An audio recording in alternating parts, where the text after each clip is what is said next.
This video is a continuation from the last tutorial. We just went through perhaps 30 or 40 minutes of tutorial regarding how to optimize this 25 bar truss. In this video, what I want to cover is something called parameter study. Parameter study can be thought of as a what if scenario.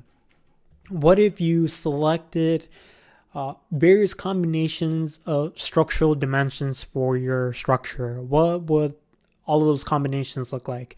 What would the stresses in each combination look like? What would the weight be for each of those combinations?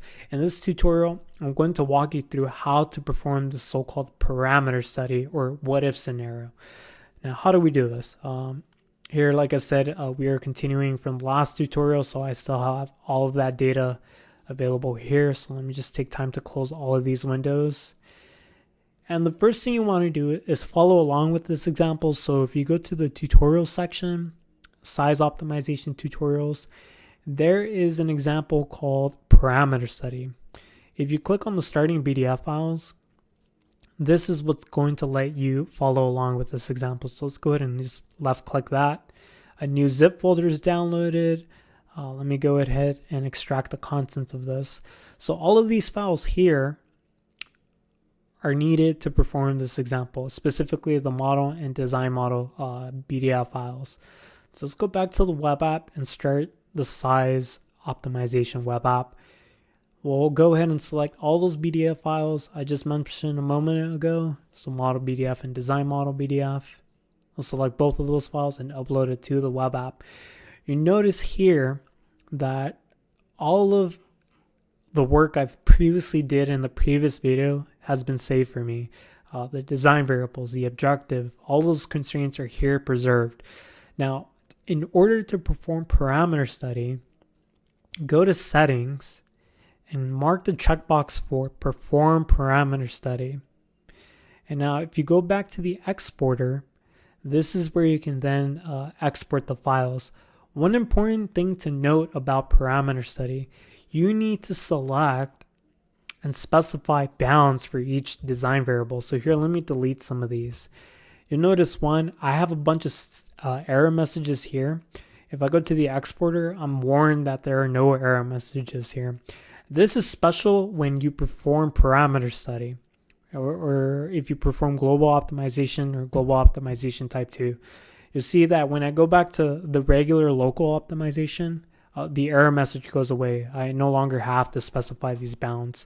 But remember, with parameter study, you are saying that you want to try different combinations of structural members. In order for the optimizer to do that, you need to specify bounds and ranges of values that the design variables can take. For this example, I know that I want to use bounds of 1 and 4. Now, before I had the bounds between 0.01 and 100. You can imagine that's a very large range of values that you can take. It's usually best to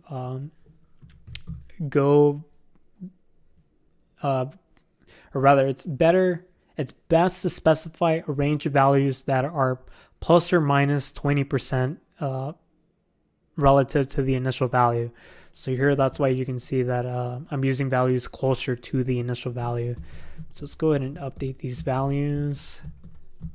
Here, I'm just copying and pasting. And that completes the specification of the bounds. Remember, before I had something very large. I had something like a 1 in 100.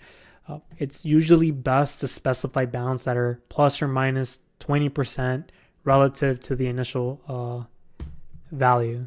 So now once we're done there, we'll go to the exporter and download this new package. So this new package is downloaded to my downloads folder. When you extract the folder, make sure you leave out any spaces and any special characters. We'll go ahead and extract those files, and then inside is the desktop shortcut. Just go ahead and click that to start the parameter study. So remember, parameter study is the process of trying different configurations of your structural model. The intent is to look at things such as what are the stresses in each combination, what are the objectives in each combination. So here it's trying different combinations of your structural model. Each combination is termed a sample. So here it's trying sample 0, sample 1, sample 2, and so on and so on. If you look inside of the folder where this is all happening, you can see there are a large collection of files. So Nastran is going to go through each combination and study what's your objective like, are you satisfying your constraints in this specific sample, and so on and so on. So we'll go ahead and let the optimizer do its thing for the next few moments. I think we're almost done actually. Here it has about 17, so we have about 7 left to go. I think I'll go ahead and pause the video and just wait until it's finished. So here we are just about done. So in a moment, the process will automatically load the results to the web app so we can inspect what's happening with all of these different sample points. So here, let's go ahead and inspect. Remember that when we did this example, we found out that some of the stress or buckling constraints were initially violated. This is showing up here.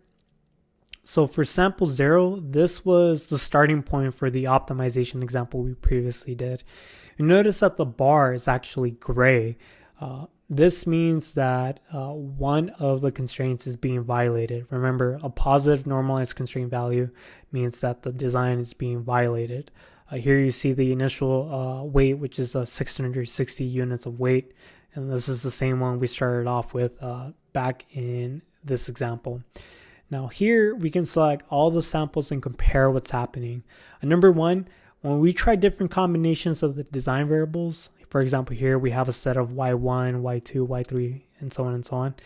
You see, with each combination that we try, we land on what's called an infeasible design, or a design that has a positive normalized constraint value. The other thing you see here on this plot, besides the gray coloring, are the objective values. You can see here that for the 0 sample, the value is 660. Here at the very far right hand corner or side, you see a sample 16. This combination results in a value for the weight of 353 units. You might be asking, well, I use a different tolerance for the normalized constraint value, so how do I update that here? What you can do here is click on options, and here you can change the tolerance for the feasible design. So here, anything above 0.003 is infeasible. So if we increase this to say 1, you notice that now 1 bar becomes green. So this design, given this tolerance, is satisfying the constraints. Of course, you don't want to use values that are too big. So here, if I just keep going up, you see that some of the other bars are becoming green. So again, green means the design is feasible. Gray color means the design is infeasible.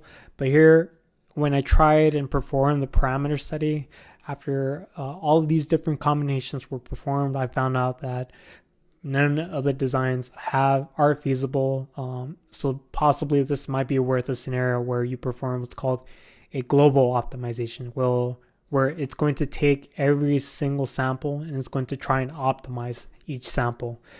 I have a separate video detailing the instructions for that.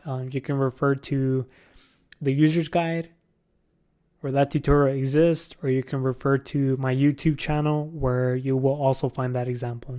So here's a global optimization example where if you're interested, you can also look at that. So that's how you perform a parameter study. If you have any questions, comments, you can always contact me. Thank you for watching.